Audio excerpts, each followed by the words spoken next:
And welcome everyone to this new episode of the webinar series, the Inclusive Travel Masterclasses. Today we are joined by Jezza Williams, who is in his home in New Zealand. And we are talking about adaptive outdoors. So how can we make the the outdoor sector more inclusive? And we do it with the master himself, Jezza Williams. Over to you, Jezza. Hi, kia ora from Kiwiana. Hello everybody, my name's Jezza. I run Makingtrax. We are the inclusive tourism experts in New Zealand. So over the next hour or so, I'm going to put together a little bit of a story about what Makingtrax is about, how we achieve the mission that we achieve, and how we get going from there. So hang in with me, team. This is a new experience doing these webinars. I got nobody to talk to apart from a screen. So I hope everybody out there is happy and healthy and listening beautifully. So, but as we go forward, hopefully we're going to have a whole bunch of questions and stuff towards the end so everybody gets to understand what's going on. So yeah, inclusive adventure tourism. So why do we do inclusive adventure tourism? This is a very interesting conversation. Now, the only reason that I am involved in inclusive tourism is totally by accident. Yes. So I am what you call a C5 tetraplegic myself. And prior to my injury that happened in 2010, I was an international guide. So I worked for over 15 years, working all over the planet in places like Zambia, Switzerland, Honduras, Australia, New Zealand, United States, Canada. You could say I've been around. And through my career, I have always been involved in the outdoors. So when I actually ended up having an accident in the outdoors, a canyon accident in Switzerland in 2010, I looked into the adventure tourism industry to see what was available with somebody that was sort of in the same realm as I had newly been. And that's when I looked into the adventure-based tourism of inclusive travel and found out there was not a lot going on. And that's when I decided to get amongst it and started Makingtrax. So since that, we've now been operating since we officially opened in 2012. So we've been around for a little bit of time, and since then we've actually became quite set into what we do. And as I will explain over this lovely little webinar, I'll explain a little bit more of what we do. Yeah, but I'm not also just a consultant. I'm actually also an adventurer myself, and I have not stopped doing these things since my life-changing incident. I now pretty much open up as much outdoor activities as I possibly can, as you will see as we go through, including being a licensed paraglider, which is pretty cool. Not bad for a tetraplegic. Yeah, so here we go. Thanks for listening. I hope I don't get too boring as we go through all of this. Inclusive tourism. We all understand what inclusive tourism is. Now, the big thing I feel these days, the difference between inclusive tourism and what everybody calls accessible tourism. Now, when it comes to Makingtrax, we focus on inclusion, on inclusive tourism. Now, the reason I call it inclusive tourism and not accessible tourism will come together a lot more in the future, but it's more about everybody. It's more about looking at the individual. It doesn't matter where you're from, who you are, what your abilities are. It's about looking at the individual. And this is very important for the industry to understand. Accessible tourism, something completely different to what Makingtrax does. So Dr. Scott Rains, who was an incredible man and inspired me a lot in my earlier years, sadly passed away a few years back, but he was also all about inclusive tourism. And this is actually a statement from what Dr. Scott Rains put together. And that's a global movement to ensure the social participation of persons with disabilities in travel, adventure, and cultural contribution. Exactly. It's about looking at the real people. Now, it's always the big question, and this is the question that really gets me going, and that is, why doesn't everybody want to jump aboard? Why don't we all want to jump aboard? All the outdoor companies. Now, it's all about the questions.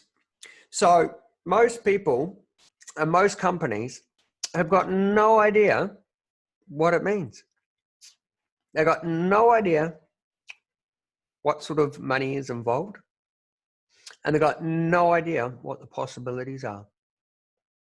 So it takes people like myself that have to go into the industry and explain how rewarding, how profitable, and how simple that adventure inclusive tourism can be. And actually at this time of COVID, a lot of people were thinking, oh, tourism, it's all gone downhill. But now is a perfect time to reset the tourism industry and get back on to where we need to go. So the average company that we go to, whether it is New Zealand, whether it is in a foreign country, and yes, I do travel extensively, it comes down to these factors. So obviously, so many companies believe a client could slow down the tour or it be at risk to themselves and others. They might, but these things are made for the idea of what a company believes before they are educated. And they don't understand the amount, the client population. And as we have a look down through the list below, unsure what inclusion means versus accessibility, as I'll explain very soon. And they also believe it takes expensive infrastructure. As you will see in this little tour as we go through, it is all a myth. And this is also what is stopping inclusive clients. Now, one of the funniest things, I had a little meeting with this young lady yesterday, and she's had a disability her whole life. And what she said to me was that she's given up on adventure. She'd given up years ago because when she was a child, none of it was possible. And I think this is what's really affecting the industry, as in the potential clients, people that need to get out and see what is possible. People have got no idea what their body can get put through. People have got no idea what is possible. Nobody knew you could jump off a bridge until AJ Hackett decided, hey, we're going to invent a bungee. It was AJ Hackett that invented the bungee. Fred Dagg over in Kathmandu, he doesn't understand what a bungee is until he gets to New Zealand. And then he sees it, and then he sees it's possible, and then he can do it. And that is exactly the same with clients that would love to come to New Zealand and see what is possible. And it'll blow you away what is possible. Luckily, a person like myself, who's an adventurer, been adventuring his whole life, then has an accident, turns into a C5 tetraplegic. I know exactly what I can do. Then what I do is I have to put my mind into my body and work out ways that I can participate in all of these activities. So most inclusive clients have got no idea what is possible. it's extremely hard for them to find the appropriate trusted information. And they're unsure of what experiences exist, and there's not enough opportunities to make the trip worthwhile. Imagine coming all the way to New Zealand for 1 or 2 activities. There's no point. It's about making a whole bunch of awesome activities and creating a destination. And of course, everybody's got the fear of being denied or misinformed once they arrive. So these here are all different points of view that hopefully I am going to explain and change your mind as we head through this lovely day, evening. I love talking to myself. I know I've got a real word sense of humor. Hey, so I know that a lot of people listening to this will be understanding a lot about the industry, but the statistics are pretty incredible. The amount of people out there that have some form of disability. And one of the big ones I want to talk about today is actually New Zealand. 24%. 24% of Kiwis in the 2013 statistics, and that's Stats New Zealand. Yeah, we talked, and this is everything from a learning disability right through to a physical disability. So huge numbers, you know, 1.1 million people, which is a hell of a lot in a country that's only got just over 5 million people.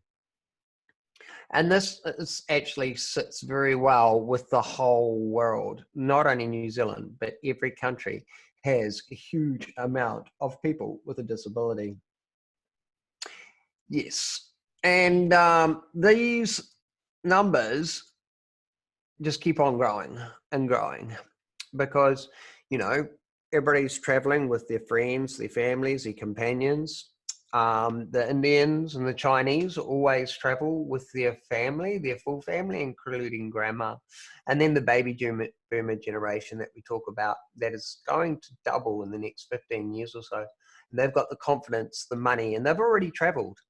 So we're looking at all of these numbers. We're looking at all of these individuals to be able to become potential clients for adventure-based tourism. So this is why Makingtrax has put in so much effort and time into the industry to open it up for everybody.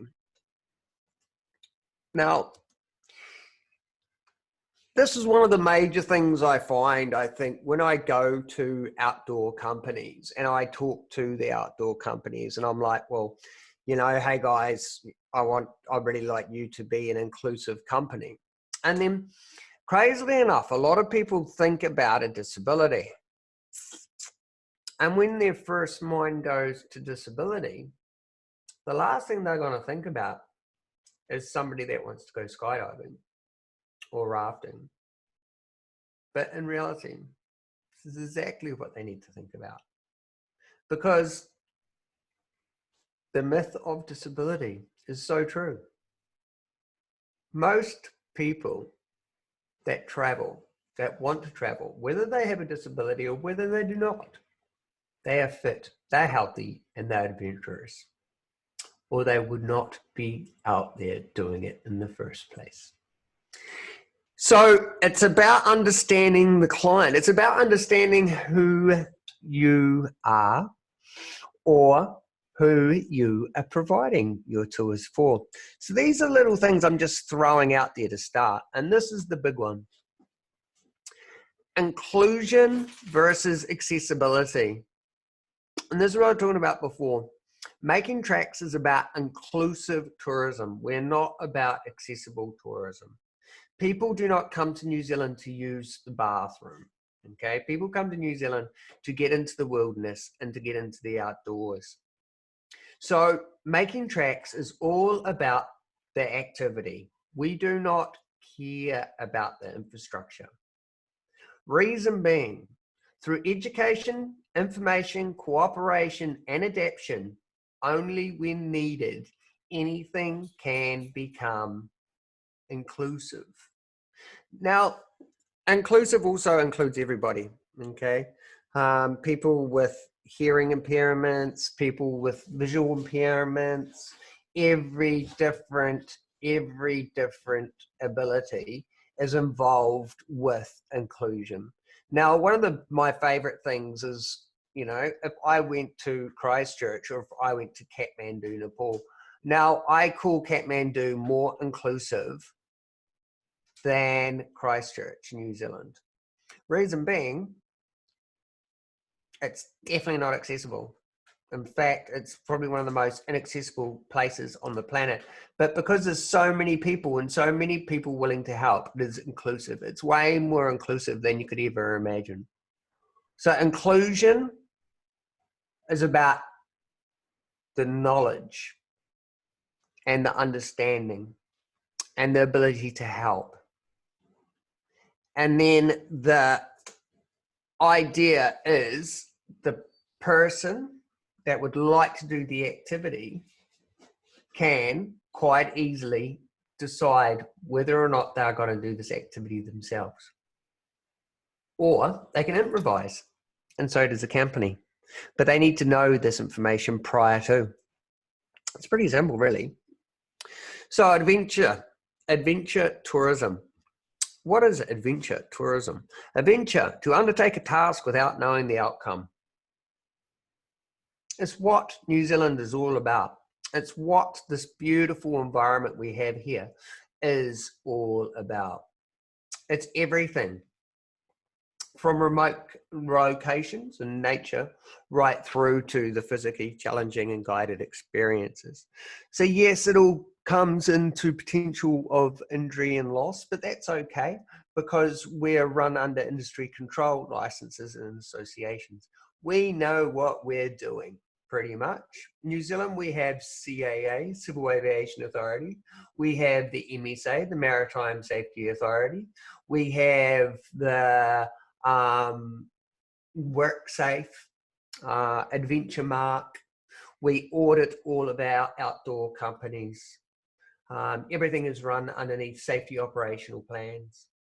And as being part of Makingtrax, all of our companies, we have to be aware of their safety or operational plans.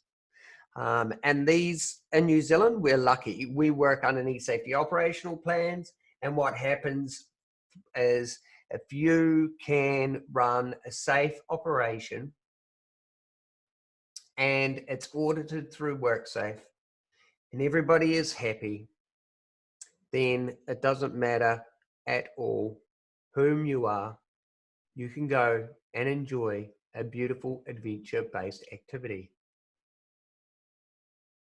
There is no difference between myself, a C5 tetraplegic, going paragliding, or somebody from a big city who doesn't speak English, who maybe not be in the most awesome of health, also doing the activity. In fact, most operators realize it's a lot easier to deal with me than it is other clients. So what Makingtrax does, as I'll explain further on this lovely little yarn, is understands the safety operational plans of the outdoor companies. And luckily for me, since I have spent all my life in the outdoors, I have been in charge of heli rafting companies on the west coast of New Zealand, rafting companies up in the North Island of New Zealand, and also through ski patrol. So I understand a lot about safety operational plans, emergency procedures, etc., which makes a massive difference when it comes to being involved with an outdoor company. It's really important to understand the legalities behind being able to open a company or being able to help a company provide a tour for anybody. Yeah, it's a lot different in the United States, a lot different in Canada, a lot different in Switzerland, a lot different in European countries because it's run through insurances and then it totally depends on who your insurer is and totally depends on the individual and the individual company. So we're in a really unique position here in New Zealand and a very lucky position to be able to run our inclusive tourism no problem whatsoever and incredibly safely. So inclusive adventure tourism, there's those magic words, okay? The magic words are education, information, cooperation, and adaption. And when I do write adaption, it means that it is only when necessary. To make an inclusive adventure tourism company, an adventure tourism company inclusive, it's just about tailoring your experience to the needs, abilities, and possibilities. And we can say it's just about, it's actually really damn difficult unless you know the needs, abilities, and possibilities of your clients.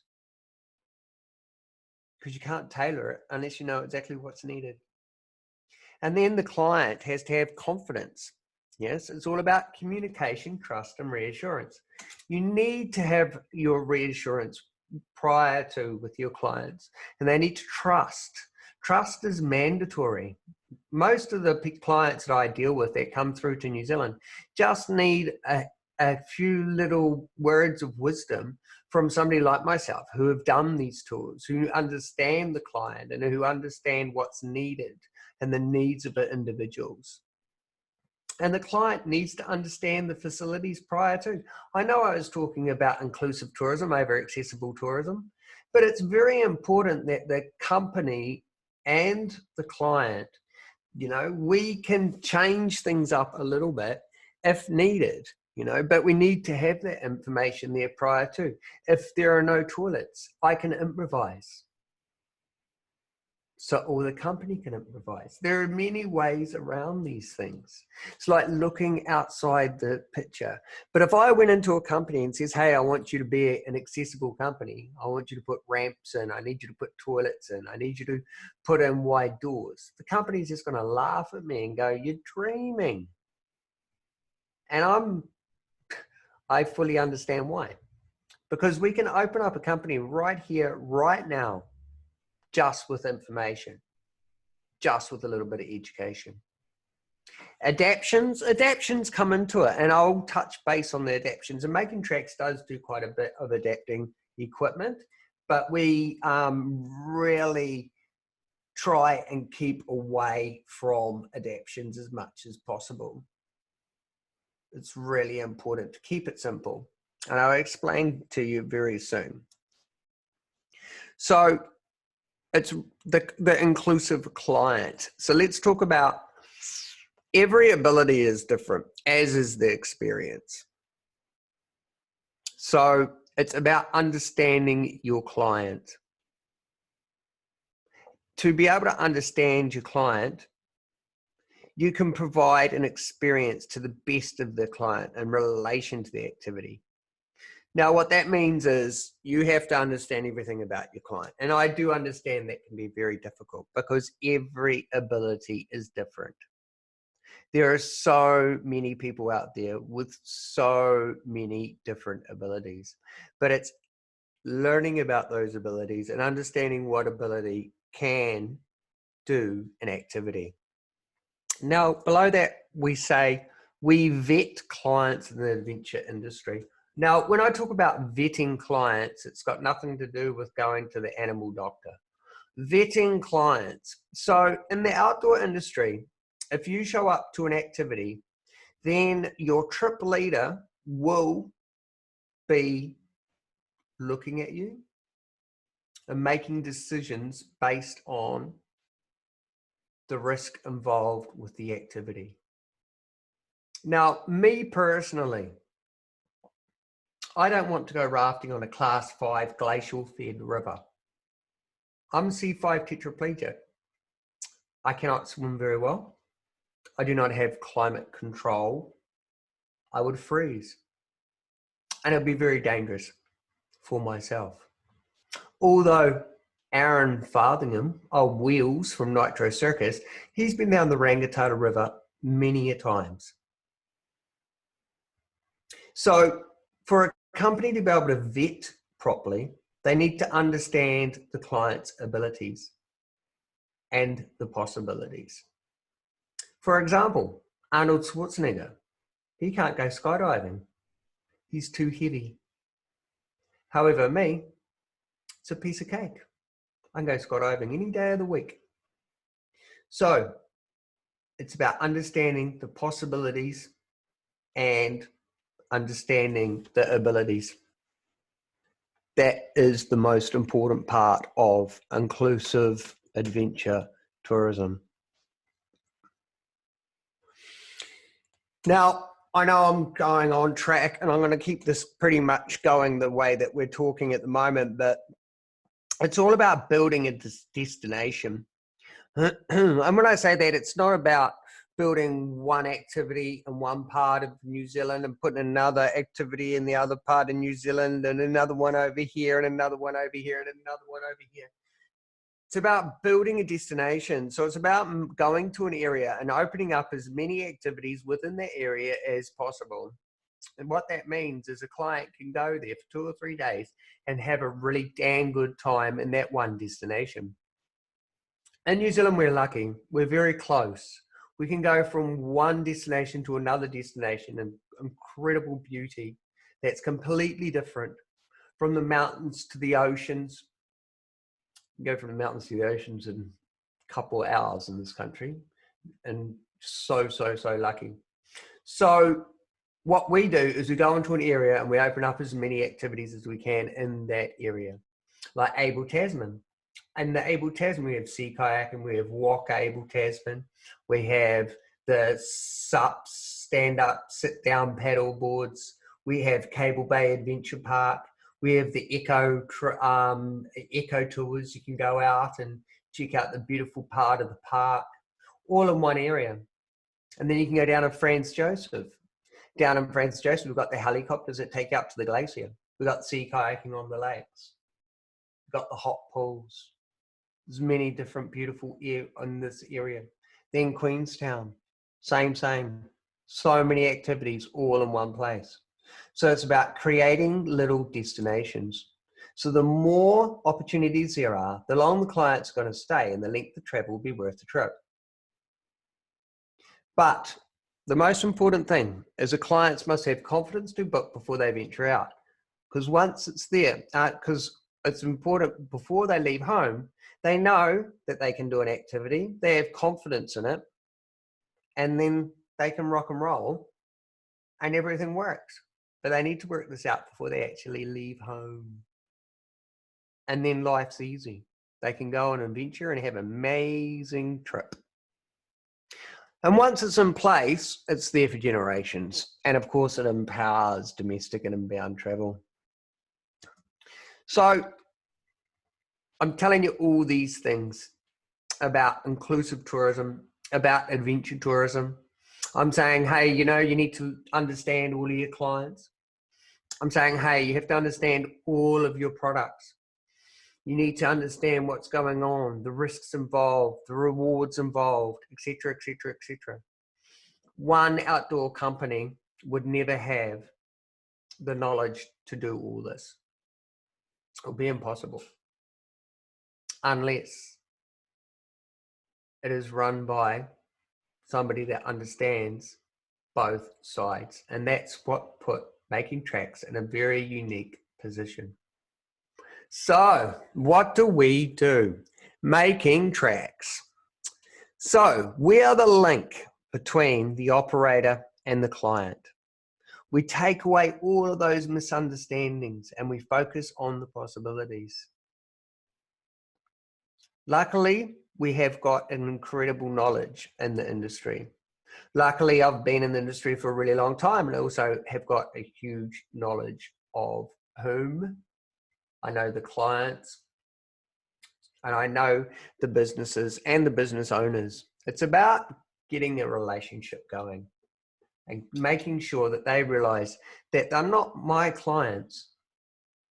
They're your clients. They're the company's clients.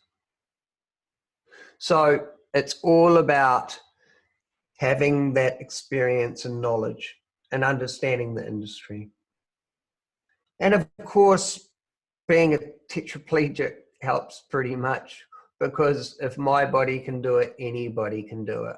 So I do go into these companies and put my life on the line, suss out how everything works, and then make it a little bit safer for clients. But within the industry of New Zealand, and this is what people don't understand, it's so safe. It's safer to do the activity than it is to drive to these activities.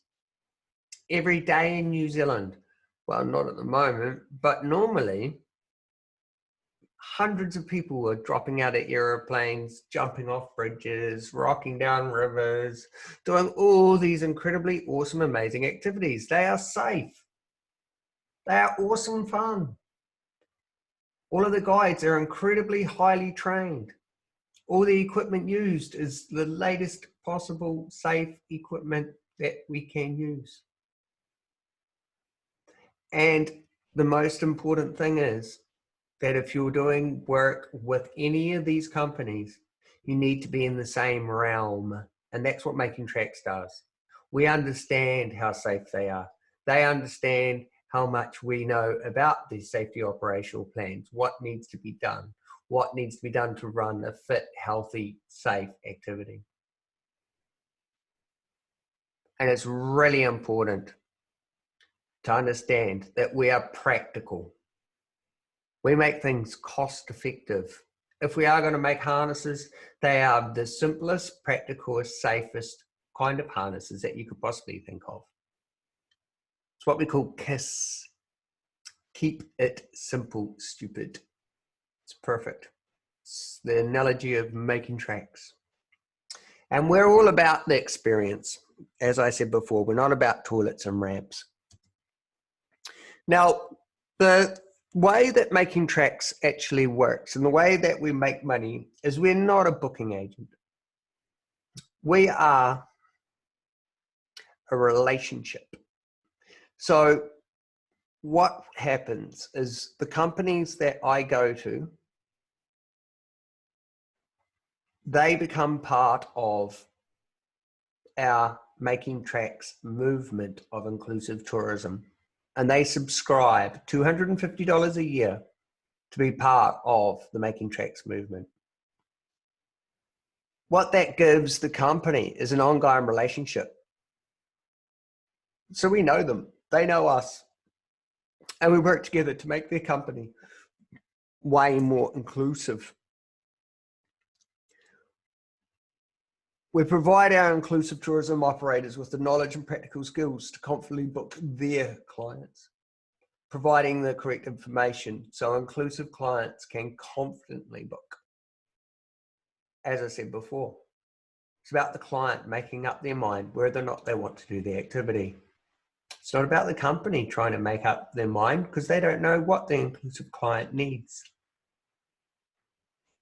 We do design and acquire adaptive harnesses when needed, and we assist with vetting. And we contact our clients on personal levels if required. I normally give my companies my WhatsApp, and I get asked all the time by people traveling to New Zealand, you know, what shall I bring? What's it like to fly? Where can I stay? Do you know any places that we can get cars? Do you know of the hire vans? Where's the best accessible accommodation, etc., etc.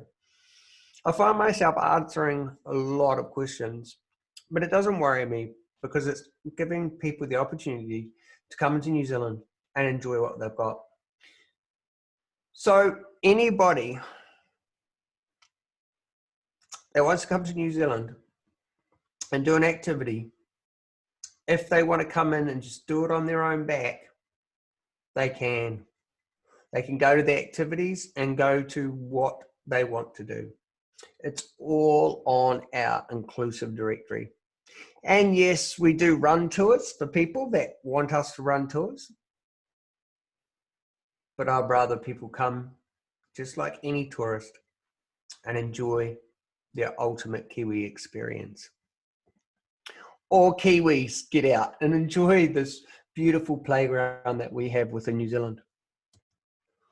So this one here will blow your mind. I've been asked to give you a bit of a rundown. It makes it a little bit easier to understand what the idea is behind Makingtrax and the idea that what we do. So I'm going to do a little bit of a case study.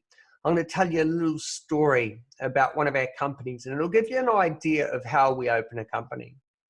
So the case study I'm going to talk about today is Padawanaka. Now, Padawanaka is an incredible company. It's down in Wanaka, which is near Queenstown. It's got a beautiful lake, and behind the lake is the Southern Alps right there. Yeah, Triple Cone ski area. It's a really beautiful place to go paragliding. And it's got amazing skiing. Cardrona's just up the road. It's also amazing for its winter activities. Cardrona's ski field's got one of the best adaptive ski programs in New Zealand. Wanaka, magical place. During the summer and the winter too, Padawanaka run. Now, Chris runs Padawanaka. He is the owner, operator, and his offsider, Charlie, and she is the ops manager. So we all got in contact together. I can't remember who contacted whom. Let's say Chris contacted Makingtrax, and he goes, Jezza, I really want to be an inclusive company. I go, Chris, we would love to have you aboard. So how does it all work? How does the magic happen? So the first thing I do is I rock on down to Wanaka and I go catch up with Chris. First initial meeting with Chris and Charlie. Now, the first thing that we have to do is Makingtrax needs to understand Padawanaka. When I talk about we need to understand, I need to know what their operation consists of. That means I have to go through all of their activities. I have to see what they do. Now with Chris, they run many different tours.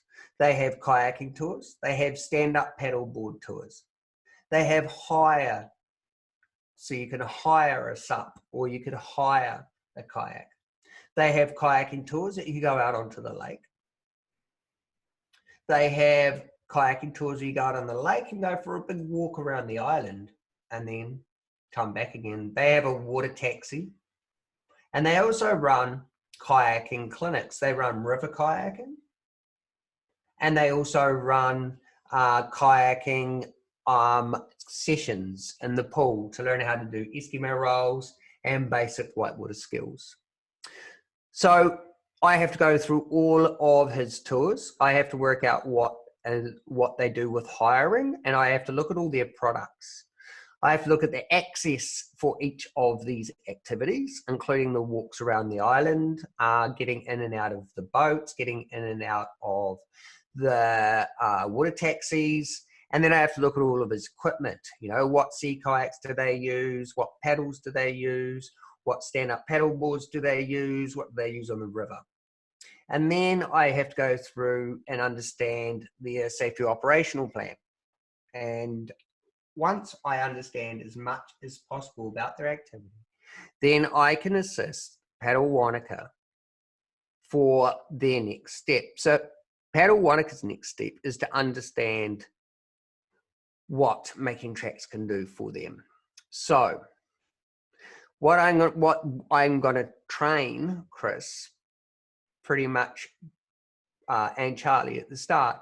We talk about the different abilities versus the possibilities and the limitations. So what I do is I explain to Charlie and Chris and their staff, I did that at a later date, what sort of different individuals would be able to use their activities.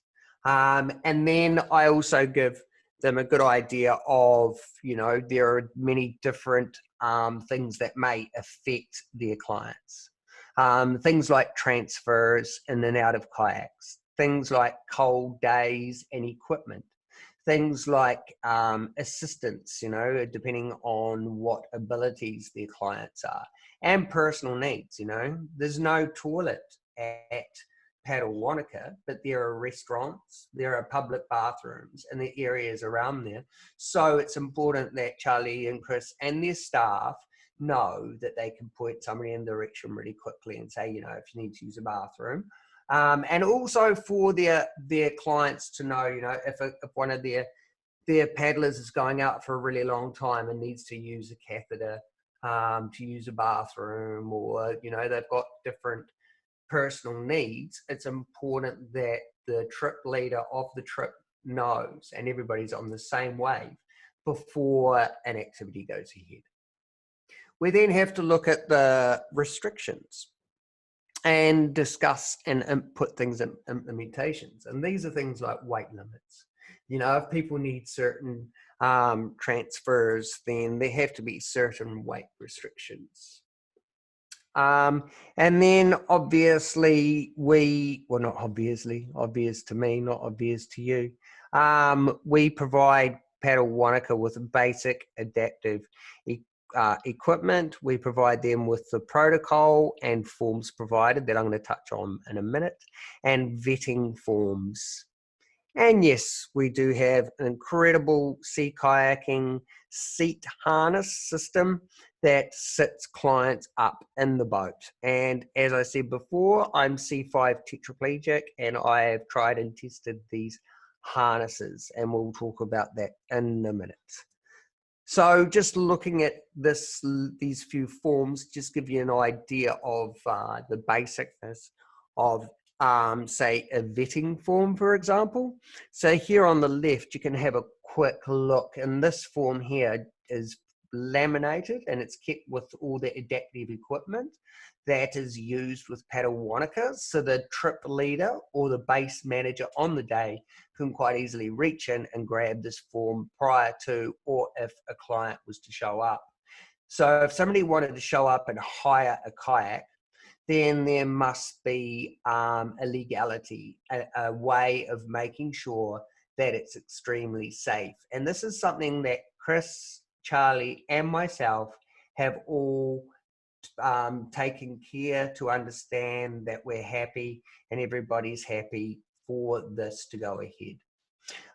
As you can actually see, we've also got conditions on the lake, and weight limits as well. 85 kgs or less, unless they're able to transfer themselves or have a traveling companion that's happy to lift that sort of weight. But then we also talk about the hiring of a kayak. You know, if somebody is going to hire a kayak by themselves, they pretty much need to be able to swim, have full trunk hand, etc., etc. They need to be able to demonstrate they can get out, just like an average Joe. It's safety for themselves. All of this is about safety for themselves and reassurance for the company. But it goes right through, you know, it goes right down to somebody like myself. Somebody like myself, I will be a tandem with a guide on a guided tour. Very simple. And it goes right through to river kayaking. You'd be really surprised who can get out on a river kayak. And also if we're going to do rolling sessions and stuff like that.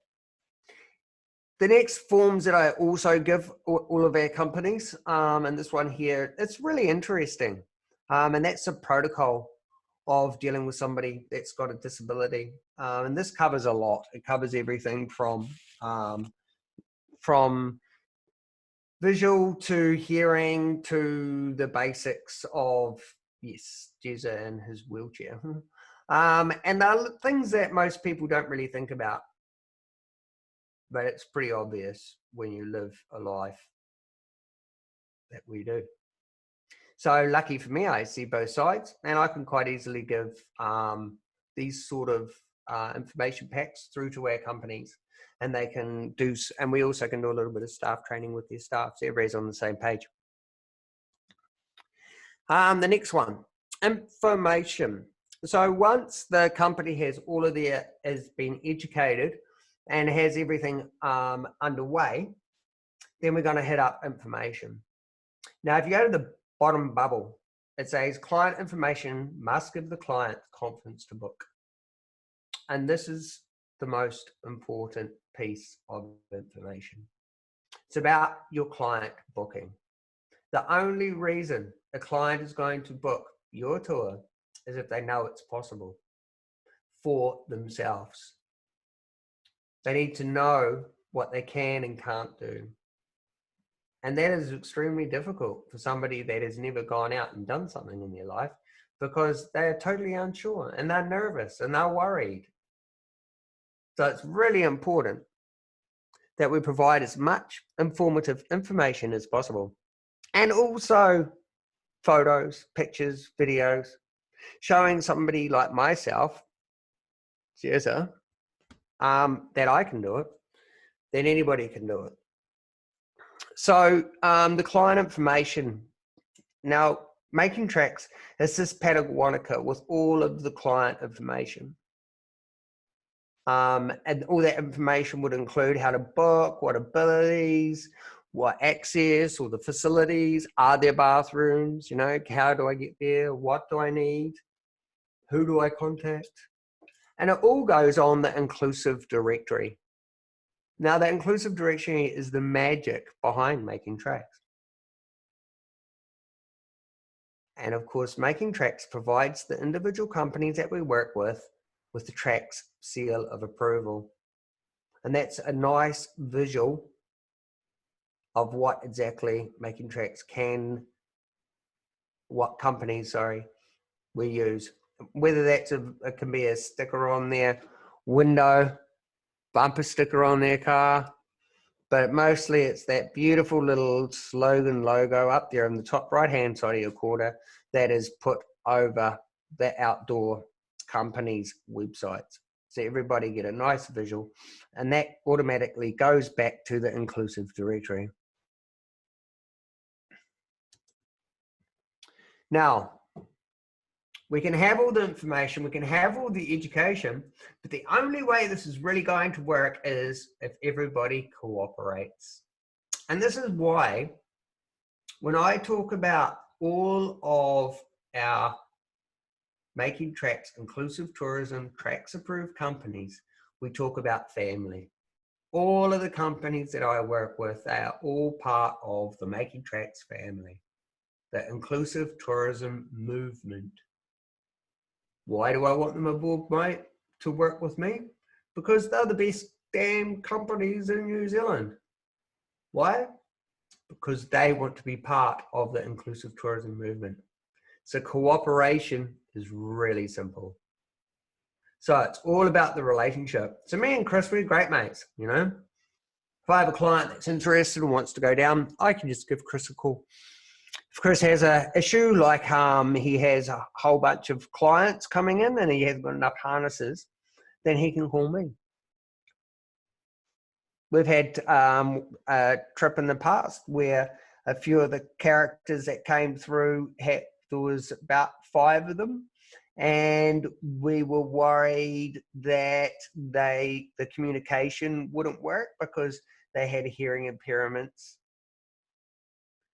So the idea behind organizing this was more working out a safety operational, what we call emergency procedures. If something happened, something worked right, we needed to work out a safe way to make sure everybody was kosher. And that just worked out with, we just used different colors. And this was done actually, this was done really simply by just making red, black, orange, and white, different codes. All they had to do was yell out a code and everything was written down. Whether that was, we're okay, we're going to be running a little bit late, we'll be there soon, or we're okay, but we're running a lot late, but you don't have to worry about us, to we're okay, but we need your help, to oh my God, we need you. But all they had to say was one word. They didn't have to hear anything back. It's just like an emergency procedure. So we discuss these things between us, and we make sure everybody is safe, and we make sure the trip can work. There's many different ways. We always just have to look outside the box as much as possible. So trust. Patagonica runs a superior experience for a larger diversity of clients. Why? Because we trust them. Everybody trusts them. They work with Making Trax. They're an incredible company. We always are consulting with them. They want to make something a little bit better. They want to make a tour a little bit better. Well, they are part of the whānau. They are part of the family. It is creating, promoting, and it develops more inclusive tourism. It's the evolution. It's ongoing support of assisting Patagonica perfecting their inclusive product. And they will have an ongoing learning experience. If they take one person, they get better at it, and it's the evolution. It just gets easier and easier and easier. And another 10, 15 years time, won't make any difference. There'll be so many different operations. There'll be so many different opportunities. There'll be so many different options. There shouldn't be a difference. There is no difference. Makingtrax, we don't care who you are. We just want to take care of you. It's really simple, really straightforward. Now, adaption. I know a lot of you guys have been like, oh, how do we do these activities?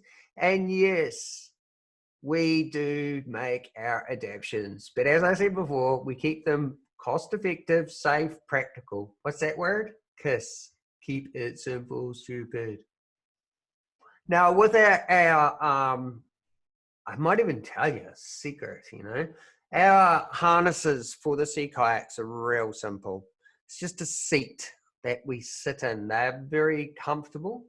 It's a releasable system. So when you sit in it, it is part of you. If something happened and the kayak went upside down, then everything goes with you.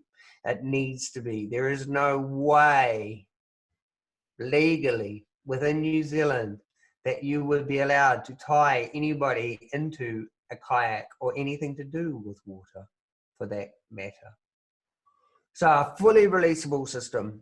We take consideration for the skin abrasion, because you're sitting there, you're paddling all the time.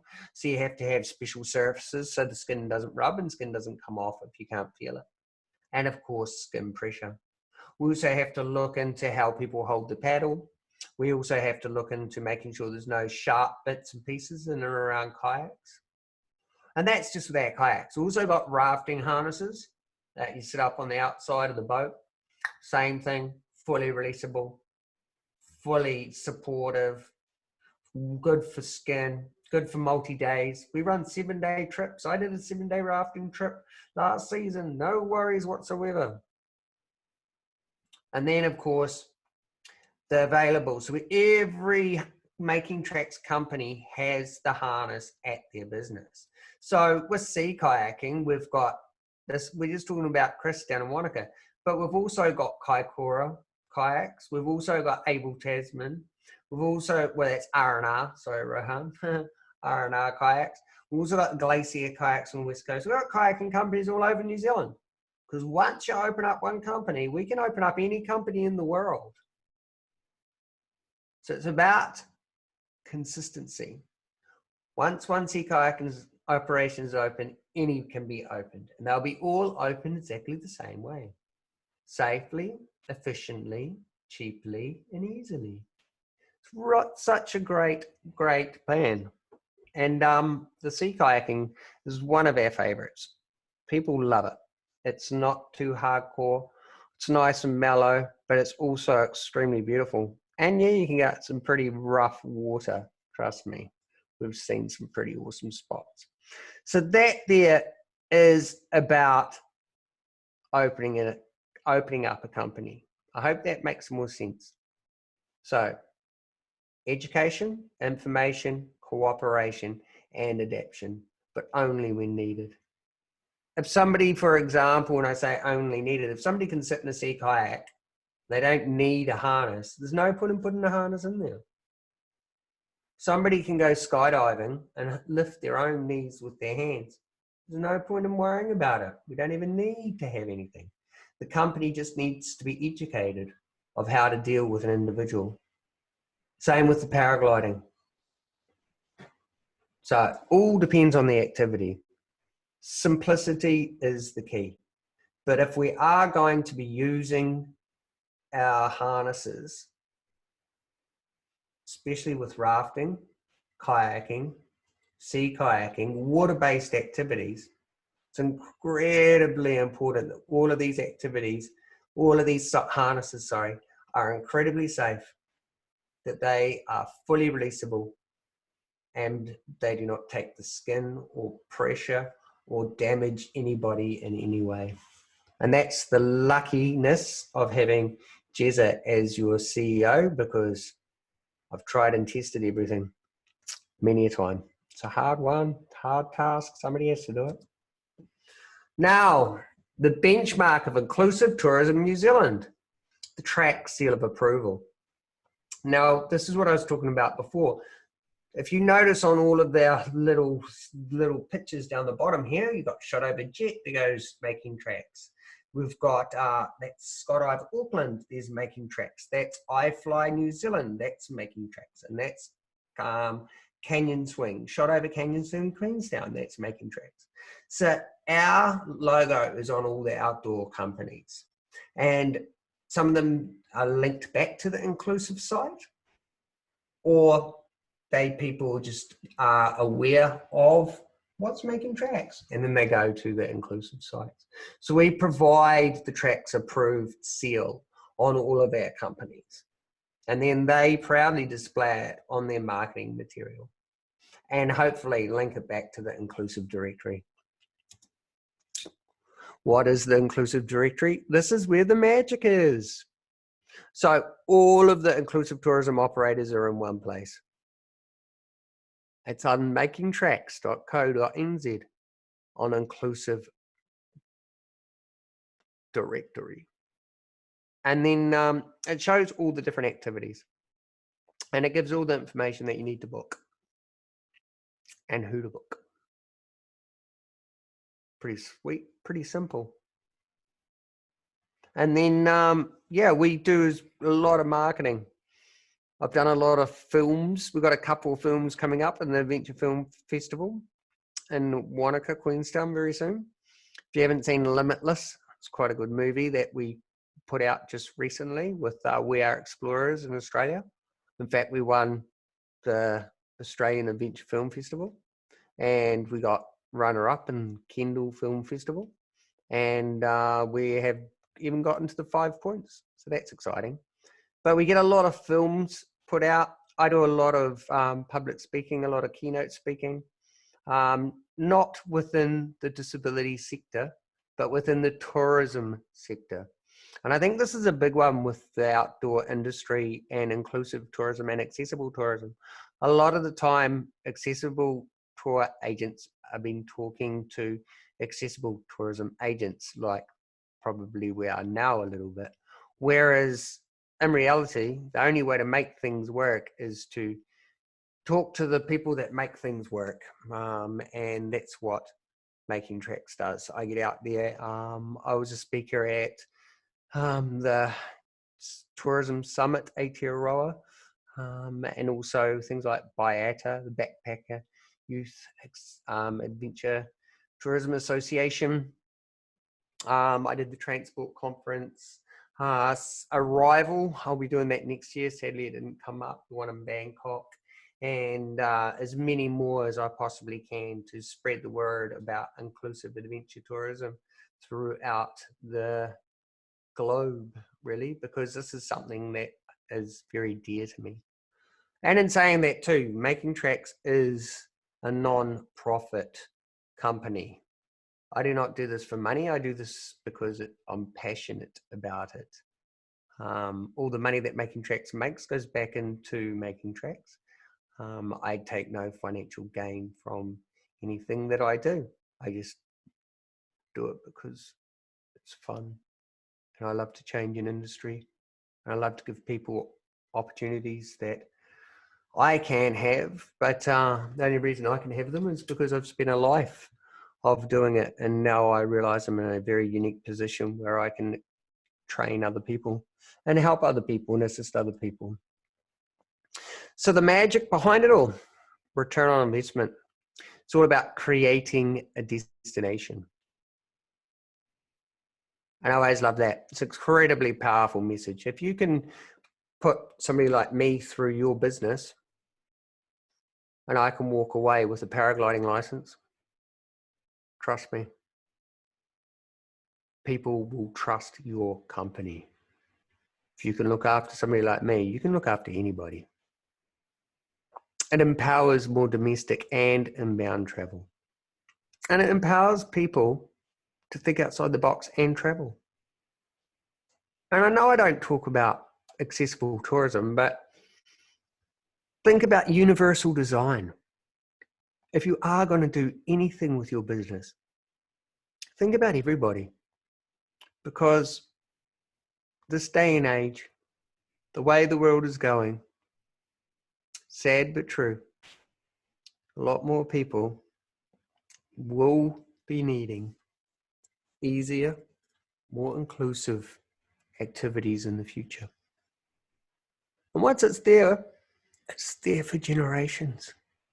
In both ways, opportunities and understanding. So Makingtrax, we do a lot of other bits and pieces. I'm a big advocate behind trying to open up all the frontal country within New Zealand through the Department of Conservation. I'm also trying to open up all the cycle trails and tracks throughout New Zealand. We're also trying to open up accessible camper vans. There's so many opportunities. And that, my friends, I hope everybody enjoyed, and I hope nobody's gone to sleep. Everybody's still there. I know I've just been talking to myself for the last God knows how long. No, funny. you haven't. Awesome. Thanks, team.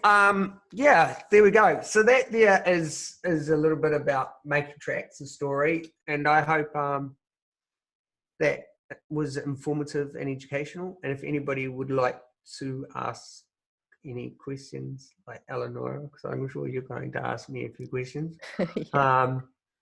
Then we're good to go. Shall I get rid of my keep in touch? But yes. Write that stuff down if you are watching, team. Write that stuff down. And if you want to contact me in any way, just feel free to smash me through an email, go to the website, even send me a WhatsApp. It's way easier for me because like I do all my admin, but I am a C5 tetraplegic. See my hands? It does take a little bit longer than the average show. So I'm more of a talker than a typer. But yeah, boom. Wait, I'll go like this. But I wanted to thank you because it was a really great lesson. It's really very hands-on, like in the spirit of the inclusive travel masterclasses. And so thank you for this lesson. And we have a question from Peter, who also was commenting that he loved your emphasis on making the trip worthwhile. So building an accessible destination, an inclusive destination where you can do many things, which is a great principle. And also Peter, he says, I agree that trust is key in inclusive tourism. How do you keep your information correct? And I would add updated over time. Is it part of your job with the Trax approved seal, or is it the responsibility of the service providers? So how do you know that they're still, on? Okay. So Peter, everything that is, like, as I said, it's a relationship that I have with my operators. Like in New Zealand, I don't know where you're from or how it works in your country, but most of the companies that I did, where is from, sorry? Peter, he's writing from Belgium. From Belgium, okay. So in New Zealand, like a lot of the operators that I deal with are owner operators. A lot of the guys I've actually known since I'm 44 now. I know I look incredibly young, but a lot of the guys I've known since I was in my 20s, to tell you the truth. And except for the larger companies that have been taking over the industry lately in New Zealand, we do have a lot of corporations taken over, and in that case, then I am dealing with the CEOs, the El Capitans, the bosses, and all of the information that's written down or relayed or going forward. It's both of their jobs to be aware if there's changes, etc., etc. But yeah, mostly it's me. If people want to, like if somebody, it's my site, it's my information. I get the company to write down a lot of what they say, and they'll be normally like, "We are a lovely activity that you see this and that, and it's amazing and rah rah rah." And I'm like, "Okay, sweet." And then I write, "Okay, this is suitable to all abilities. The bathrooms are here. Book through Makingtrax or book through the company if you need to book a little bit earlier in advance, etc., etc. Then contact, etc." But in reality, the activity, all of the companies that I work with, I have done the activities myself. So, trust me, all the Okay. activities on Makingtrax you can do. Yeah. No, because I was wondering also myself, if if these companies hire new people, these new people also have to be trained on how to behave for the inclusive customers. So we're just wondering what happens when a new person comes on board. But if you have such a direct relationship, I guess that it's the company owner himself who says, "Look, I've got like 3 new people. Exactly. Can you train them?" Like a lot of them, it doesn't like. Okay, for example, let's talk about the sea kayaking company. All that information that the company needs for the clients, they're with the gear. But in saying that, only so if I show somebody with my ability showed up, for a start, they would have booked in earlier. Mm-hmm. If there was a problem, then the company, Matt Foy, who's the owner of, let's say Kaikoura, because it's a little bit rougher. You go out in the waves with the seals, and it's magical and incredible, but it's not a flat, beautiful lake. So Matt would probably contact me, and I'd say, yes, okay, boom, boom, boom. It's all good to go. And then I would always use his senior guides. So you would not be going with a junior guide that he just employed. Okay. If it was a jet boat trip, honestly, doesn't matter at all. If it was, because they've got good client, they've got good staff. That's part of being in New Zealand tourism. Okay. If it was Canyon Swing, Queenstown, honestly, if they phoned up the company, then that would go straight through to the boss man. He would know somebody's coming through with that certain ability, and then, boom, and he would go, okay, I'm going to send Fred or Marty, or if there's an issue. So it always goes through the right elements. Does that make sense? Okay, yeah. It's very clear. By the way, I think my aunt, who's 83, who visited New Zealand before when the COVID crisis started, she sent a photo from there from shot over jet. I think it's one of yours. Yeah, Shot Over Jet's one of mine. It's actually Shot Over Jet's been put on freeze for a few months now. A lot of our activities have been put on freeze at this moment in time, which is a bit of a shame, but we're really pushing hard for domestic travel. So no, it will pick up again. We have another question from Chris and Vicky from Anyone Can. They are writing, thanks for that. We really enjoyed it. We are a startup inclusive adventure company in the UK. Do you work with people internationally, or do you have a recommendation for a UK equivalent of your activity and yourself? Well, I can't be rude, but no, I'm sorry. I'm the only person on the planet that does this. I also am the ambassador to Nepal, so I work with Pankaj with Four Seasons, and I organise all of his trips. I also provide information packages for if somebody wanted to do expedition trips and they needed to know what's going on with overnight, you know, what bathroom facilities, how to sleep, what sleeping situations, you know, I do all of that as well. I also do all of the consultancy for adaptive, the Airbnb now do adaptive experiences, and I do all their consultancy work for them as well. So no, there's nobody else on the planet that that does what I do. I also work with Richard. We've started up Include, which is a new consultancy forum with all of the internationals, and my job is the inclusive adventure based. So if you do want some information, or you do want to be able to learn a little bit more, then just get in contact, and yeah, I can assist with helping you do what you need to do. As soon as you can travel again, so you can go to the UK. Yeah, or vice versa. There is another question from Kuniyasu Nomura from Japan.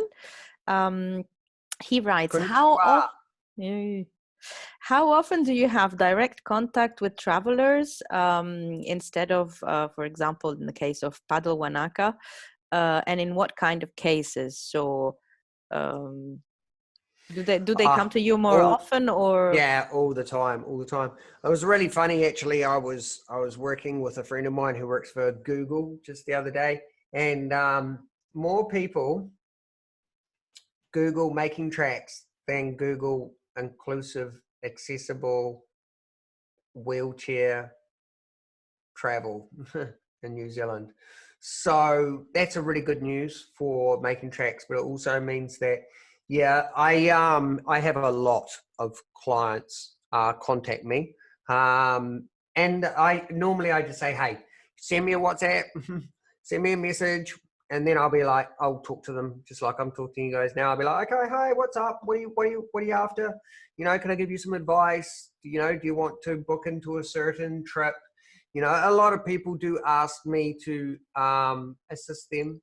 Like, I remember there was this one lady who was coming from America to do a trip with Makingtrax. At that point in time, she didn't know she was going to do a trip with Makingtrax. She picked up the phone and she was like, hi, I'm interested in doing a tour in New Zealand. And I'm like, awesome. How can I help you? And she says, oh, I'm in a wheelchair. I can be with my husband. And I'm like, okay, so easy. What's your bathroom routine? I think was one of the first questions I asked her. And straight away, she was like, oh, shit, okay, this guy knows exactly what he's talking about, you know, because these are the things that people need to understand. You know, there's so much more to inclusive traveling. You know, it's about being able to have all the small pieces, you know, whether it's where to stay or where to hire a vehicle, or, you know, so I have people contacting me, yeah, all the time. You know, it's for me, it's 5 minutes here and there. It doesn't make a big difference at all. And that's via WhatsApp normally. And yeah, I do get a lot of people sending me emails. And then if they're clients, like if they're travelers that want to come, what I try and do is I try to have a conversation with them. I think it's the bestest. And I also do deal with a lot of kidlets. You know, I got this thing for getting youngins out into the outdoors at a young age before they get affected by it's a too hard basket scenario, which I find is quite a lot. So it's good to, you know, a lot of parents contact me and then I'm like, straight up, boom, this is what we need to do. Mm-hmm. So thank you, Chris and Vicky. They added, so we are marketing directly to client with additional needs because we see they are an underserved market. What would be your top recommendation to get sales leads? So how to reach their customers, the customers that they're setting up services for and activities for? Well, that's a big question. Yeah, that is a big question. So this is what I find at the start when I started Makingtrax. I did it for the clients. So what I did is I opened up companies and I was like, right, I'm going to open this company, and then I can imagine thousands of people will flow into these companies. And I did try and motivate people to get amongst it too by leading by example, etc., etc. And I found that that was really damn hard. The only way you are going to get people out and doing it, if you're wanting to get clientele, for a start, is getting lots of video content, getting people out there doing it, and then people seeing people doing it, and then we going, oh my goodness, I can do it. So it's about being able to get out there and, you know, maybe run some discounted trips for a start, but do get some media base, get some good video footage, and interview people about it. You know, how was it? You know, what was it like beforehand? What was it like afterwards? And then also contacting wheelchair rugby clubs, contacting basketball sports, contacting you know, there's all sorts of different, you know, the kid market is a massive one, you know, so getting the kids and they're you know, Jaden, one of my legends, you know, every year or so we take him out on another adventure, you know, they're returning clientele. So it's all about finding returning clientele, you know, you do that activity, go do that, and then do another one, etc., etc. But the big difference with Makingtrax and like an inclusive company or a disability company, yeah, I said it, is that I have the idea that everybody should be treated equally. It doesn't matter if you're in a wheelchair, it doesn't matter if you are not. There should be no difference whatsoever. And if you want to go on holiday, then, you know, it's all about the ease of it. So I just make the ease of it. And if people want to go and do it, then people should go do it. But getting people to do it, yeah, that's the hard one. Once you figure it out, tell me. And then we'll get to go. The biggest thing at the moment is, as I said, with that, I had that meeting with that girl yesterday and I was blown away. When she said that, I felt like hanging up because she said, yeah, like it was never there for us when we were young. So we just think it's put it in the too hard basket and the chance of us going and doing something would be very slim. And it's sad. It's very, very, very sad. And it goes way back to media. It goes way back to, you know, this, what do you call it? Apartheid.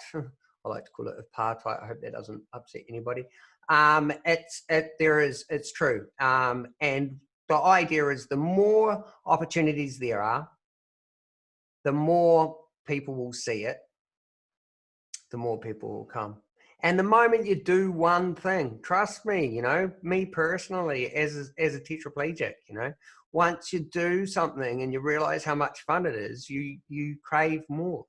But it's about knowing what you can do. And that's the hard one, I think, is, you know, and this is a fact. If I'm going to go do an activity, I'm going to go do an activity because I'm Jezza. I've done it my entire life. But I'm not, and you're not, building a company for Jezza because I would never hire a guide in my entire life. Why would I hire a guide? I am a guide. That would be just stupid. We are making it for the clients that travel once, twice, or 3 times internationally in their whole life. And that's what the New Zealand tourism has been doing for years. And this is why now all the tourism's freaking out in New Zealand. They're going, oh my God, the tourism's dying. So I will think about the Kiwi market, domestic market. They return year after year after year after year, maybe 2 or 3 times a year. So they're an ongoing client. Most travelers travel to New Zealand once when they're young on an OE, spend as little as possible and do a whole bunch of activities. They come back when they're married with their kids before their kids go to school because it's cheap and they can show their husband how much fun they had. And then they go back when they're baby boomers, when they've retired. And they go, I remember when I did this, you know, and that is New Zealand international travel right there, apart from the Australians that come over to go skiing all the time. And that is different to the European market. The European market, Like Switzerland, when they had their big issue with the international, American tourists used to be massive in Switzerland, huge. And there was mummy and daddy's credit card. They'd come over and they'd go canyoning, rafting, skydiving. They'd do all the spend mega bucks. And the industry was like, oh, this is so awesome. And then we had that huge recession in America. We lost all the Americans. What happened then is Switzerland did some incredible marketing, and they did marketing in the Arab Emirates and also India, Bollywood, and within the Swiss domestic market. And this is the thing, and this is what I'm trying to push within the New Zealand industry as well. South Africa did a really good campaign a few years ago. If you actually go onto Google and YouTube and put in South African tourist advert visual impairment, and you'll see. There was another really good one done by the International Tourism Organization recently, where it was about change your destination, and it was about people going to a destination that is inclusive. So the idea is the more opportunities you have and the more you can market those opportunities, then those people that will travel, and then other people will see it, and then it'll start and it'll flow. It's like going back 50 years in New Zealand's tourism and starting all over. The stuff that I'm educating people now with an inclusive tourism is exactly what I learned when I was a student way back in, the 90s, which is really funny because it's there, it's been everywhere, but it's just making sure that people understand, because nobody knows what is possible until they actually get out and do it. There's only like myself and a few other people that can really show people what's going on. Cool. I have another question. And this is, since you cover all kinds of outdoors activities, you have them all. So my question is, which was the easiest to adapt, the one that required really less adaptation, and which is the one that you think requires more adaptation? Okay, so the least adaptation would probably be something like a cultural tour through the Māori village in Rotorua. That doesn't count as outdoors. It's outdoors. Okay, yeah. No, if we're looking at something, the easiest thing would blow you away. The easiest thing is actually skydiving. We put a harness together, we build a harness, it holds your legs together, so in free fall, your legs don't fly all over the place. And then as soon as the canopy is deployed, we've got these special micro lock traction pulleys that you pull two little strings and your knees come up high to your chest. So when you land, you slide in on your tandem master's bum and your bum doesn't even touch the ground. So that was really damn easy. And I started with duct tape and towels, but then I used my fabricators to make something a little bit more professional. So yeah, skydiving was probably, out of all the ones we had to adapt, that was probably the easiest to adapt. The hardest, multi-day rafting trips, because you have to be looking at everything from, for a start, we look at the harness systems we use on the river. These harness systems are, you sit up on the outside of the raft. You have, it locks your body in, but if something went wrong, it's got release systems. It's got 3 release systems, one that a guide will take. If he goes out, you go out, and then one's for yourself. Then we have to look at, your climate control, depending on who you are. I look at it from the real McCoy Jezza situation. So that's everything from pressure areas to abrasion to temperature. If I get cold, my body doesn't know. I don't get chill blains, etc. So we have to have dry suits. And then I have to think about If it's too hot, we have to have a different systems. Then I have to think about how my hands hold onto the paddle, or a client's hands hold onto the paddle.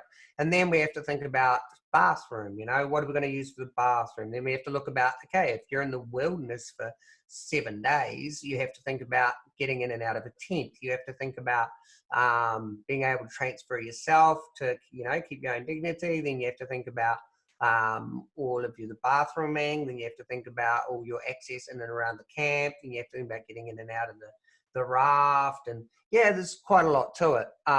So that is probably one of the biggest ones. But trust me, it wasn't that difficult, because luckily for me, I used to run multi-day river trips on rivers like the Zambezi, where if you can organize a multi-day trip in Africa on a class 5 river, where the class 5 river is not the most dangerous part, then you have to understand that organizing a river trip in New Zealand for somebody with a bit of a different ability, it's not that difficult. It's just knowing how to look at it and keeping it fun and safe. And that's the biggest thing. It's not about carrying heaps of crap.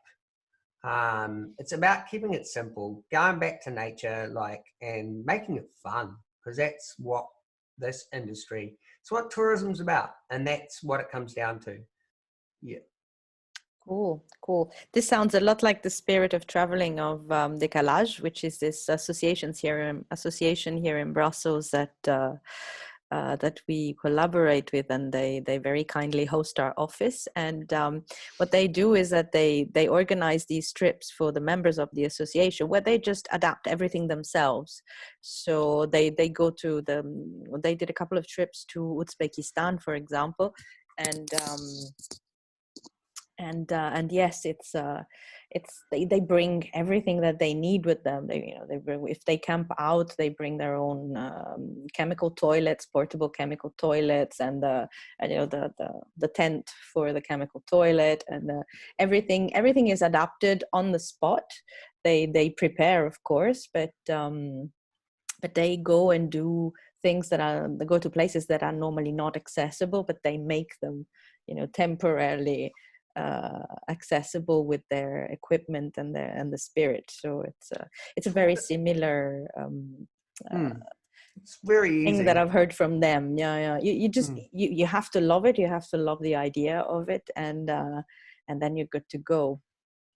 It reminds me of a trip I did, Eleonora, when I drove from London to Mongolia and back through Russia, 26,000 kilometers, and a couple of little Yaris's.